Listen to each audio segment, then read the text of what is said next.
So if you're anything like me and you've watched this video probably 100 times, you know that one of the brilliant ways that Bill gets from point to point is by interjecting certain lines and turning them into songs, which is a lot like maybe what you've seen me do on this channel, where we take people's speech and put it to music. Like I was thinking, right? And Bill has certainly been a huge inspiration for me in some of the content that I've made over the time that I've been doing it. Bill has an incredible compositional style, and it's one that I want to take a look at. So let's dive into some parts of this video and start to take this stuff apart. Can't even get from here to there without buying a boat. It's sad. I'm sad. I miss you. How did this happen? We are 12 seconds in, and already, I remember the first time I saw this, I was just like, whoa! Because even just that one, how did this happen lick? How did this happen? It's so great. Okay, so let's take it apart. What's actually inside of this?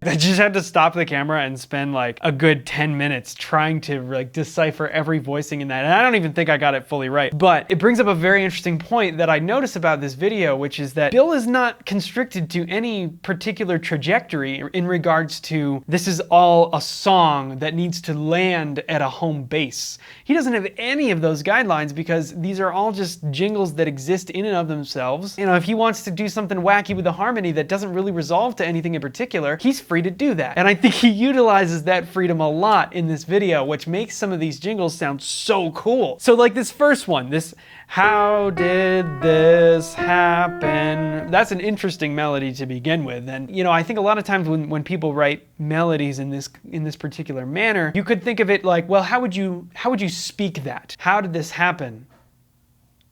I mean, it kind of, how did this happen? How did this happen? So you could hear how, like, if I just said that without even thinking about the melody, how did this happen? It kind of goes, how did this happen? And that's exactly what we see reflected in the melody.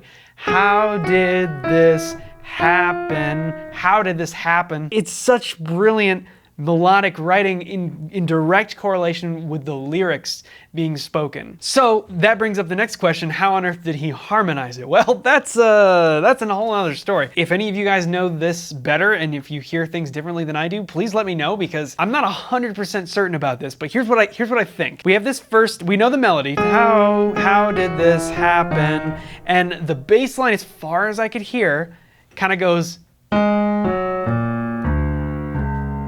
which is a very interesting motion, okay?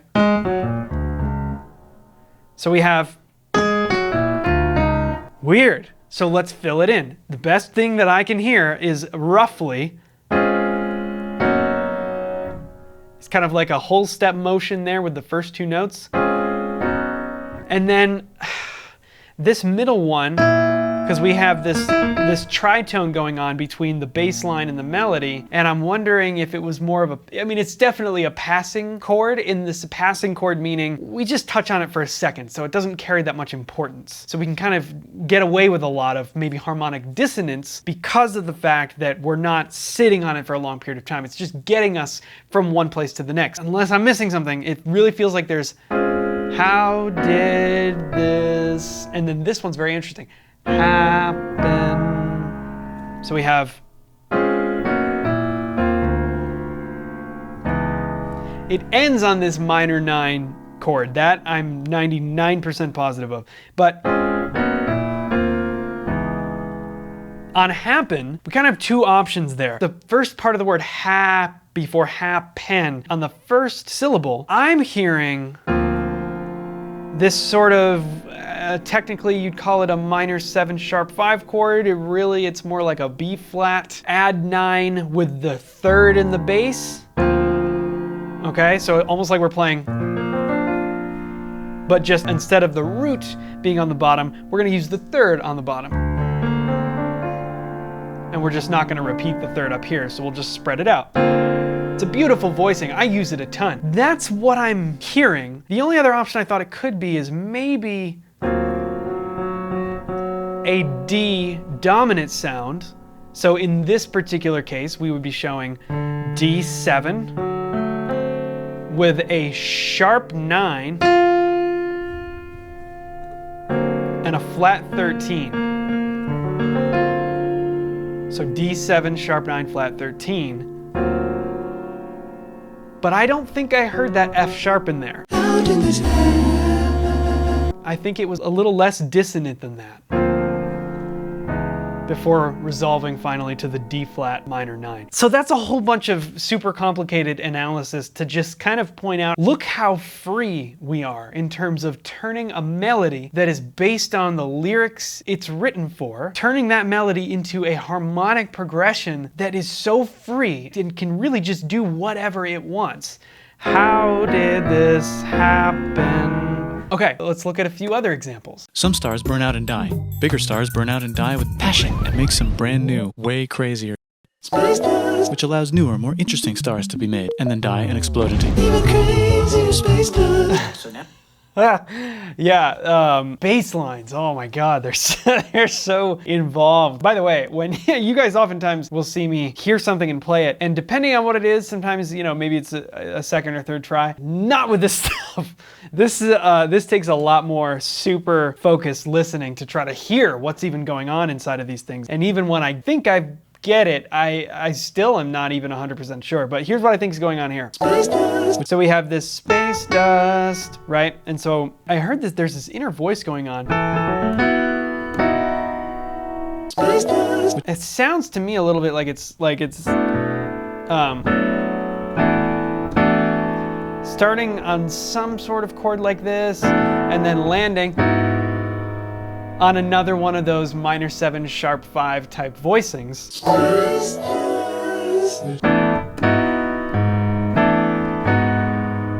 But there's an inner voice movement there, and I think it goes like something like that. So check it out.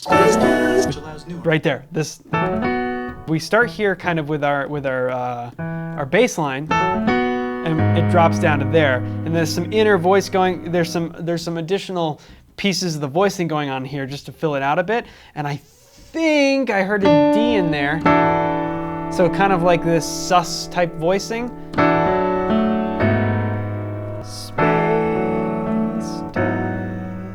Sounds a little bit like that to me. I think it's close. It might not be totally correct, but I think it's close. Interesting stars to be made and then die and explode into even crazier space dust. Oh my God, it's so good. Okay, wait. Stars to be made and then die and explode into even crazier space dust. I think it's close.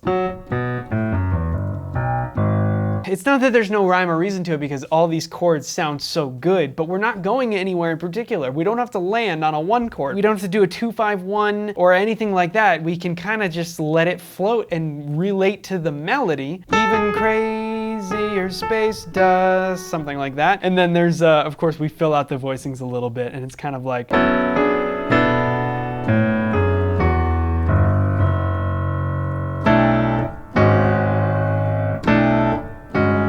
I think the last 2 chords are... The interesting part about these chords is that because we have no context for overall functionality, meaning that if I voice a chord like this, you can say that it's F major. You could also maybe say that it's the 3rd, 5th, and the flat 7th of D minor 7. But just in that particular context, we just don't hear the bass note. You could also say that it's 5, major 7, and 9 of B flat. You could also say that it's 3 notes inside of a G sus voicing of some kind. So you can see how, like, just because we have certain notes there, those notes can function very differently depending on what the overall harmonic context is. Now, in this case, we don't have harmonic context. We have a melody that was written over a certain set of words, a specific sentence, and from that, we can kind of create whatever harmony we really want. And that's what I think Bill has done here, which is why you get so many of these super interesting harmonic motions that are just so freeing, and they don't even necessarily have context for us to go on. So when we land on space dust, I could sit here and tell you, well, this is clearly a B minor 7, but also with a sus 4, and then it drops down to a an A flat sus voicing with a stacked fourth shape on the top, but like, I don't know what the thought process was there because I don't have any harmonic context. That's what makes these jingles sound so cool, because they're completely separated from any other song or any other context for us to go, oh, well, that makes sense or that doesn't make sense. If the inner voices all flow and we have a cool bass line and a cool melody and all the voicings inside go together well, who cares what the context is? It's just an interesting harmonic motion that takes us from one place to another and we don't even really know where we're going. And one of the brilliant things that I think Bill does a lot in this particular video, as he does with all of his work like this, is even though we don't necessarily have that specific direction, what it does do is it kind of sets the tone for what the subject matter is at any given moment. And that's sort of something that you can just imagine as you're listening to it, and you can see like, oh, well, maybe it makes more sense for this to have a minor sound as opposed to a happy-go-lucky major sound. And we see that in some of these other sections as well. What? Something's alive in the ocean. Like that right there. That's a perfect example of something that's like, whoa, what? Something's alive in the ocean, right? And the music just perfectly goes with it. And we don't have to have harmonic context to understand that. Using a revolutionary technique, you can convert sunlight into food. Taste the sun. That one is one of my absolute favorites because it's so like infomercial, like new from Kellogg's, whatever. It's just like this perfect commercial sounding type of little jingle. It's just, again, it's just another example of the attention to detail given to how are these musical snippets relating to the lyrics and to the subject matter at hand. It's the Cambrian explosion. Wow. That one's a great, it sounds like when you come back to a TV show from commercial, it's like exactly, they always leave it on an unfinished resolution. So if you go back and look at any TV show that has that type of intro coming out of a commercial break, it always goes to something that's unresolved. Because if you resolved it, that'd be like, okay, well, TV show's over. So they leave it on, maybe they'll leave it on the 4, or they'll leave it on like a 5 chord, if it's sus maybe, something like that. Something that is, well, sus, I mean, it's suspended, something that leaves us in a little bit of suspense because it helps propel the scene forward. And Bill does the same thing here with moving this right along from subject to subject. It's the Cambrian explosion. China's home again. Then it broke again. So this is one of my favorite ones because it uses the same melody twice, but it changes the harmony, and there's a very good usage of that changing harmony. So for lack of deciphering every individual voicing, basically it's more or less just playing around with 1 and 5 in the key of A major. So we have China's whole again. Very simple. But then when we use it the second time, now remember, we just said China is whole again. It's complete, it's done, it's resolved. But watch this. Then it broke again. Then it broke again. But now we have the same melody, but we landed on this E flat minor 7 chord, which is a tritone away from the A major that we landed on before, which was nice and complete and nice and, everything was home. And then the second time we land on this totally other chord that introduces so much more tension and is not resolved at all. And it's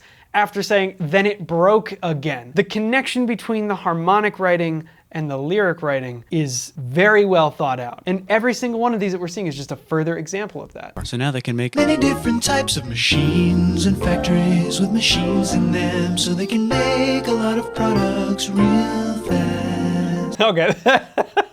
That one is definitely one of my favorites, and I think I'm gonna wrap this video up on this one because, man, if I just went through every single one that he's got in this video, I mean, his is a 20-minute video, and for me to talk about all of them would be way too long. But this is one of my favorite ones. Bill has a way of taking what you could look at as sort of simpler chord progressions and just making them sound so good via voicings or just via the order in which he plays them, etc., etc.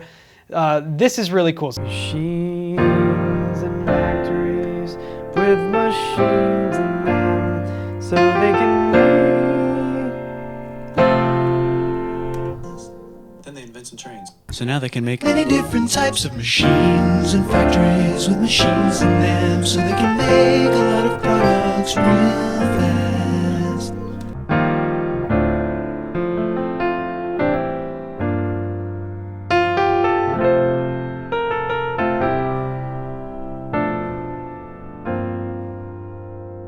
Thank you so much for watching, and we will see you next time.